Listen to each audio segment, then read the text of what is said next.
How many dimensions are there, by the way? It depends on how you define a dimension. There's in math different ways to define a dimension depending on the context.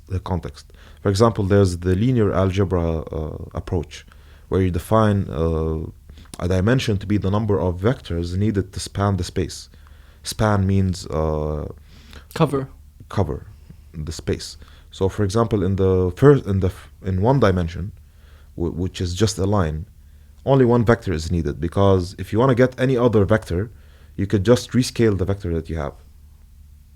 If it's, let's say you drew a vector that's of length 1 and pointing towards the positive direction, and you want to draw a vector that's of measure 2 and pointing in the opposite direction, you just flip your vector and push it by 2, enlarge it by 2, and so on. And the 2 dimensions, do you remember from high school that I and J?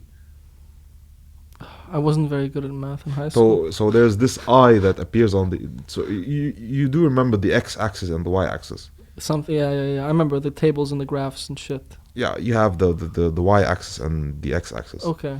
So the positive x is on the right, the positive y is on the top, the negative y is downwards, and the negative x is to the left.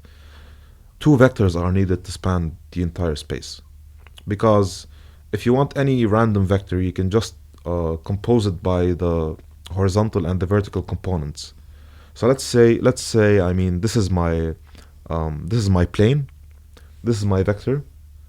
Does this show on the camera? I think so, yeah. Okay, so this is my vector. This is its vertical component. This is its horizontal component. If you add these 2 together, you get this vector. So the thing is, any vector you have in the space will necessarily be written in terms of these 2 vectors. So we say that it has dimension 2.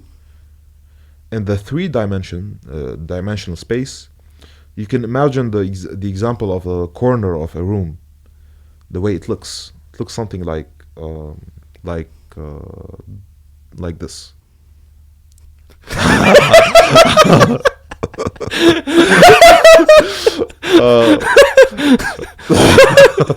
Looks something like this. Okay. So you have the I, you have the J, and then you have the K. So then you have the K. Yeah. Huh.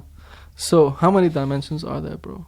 Depending on the sense on which you define a dimension, there could be infinite dimensions.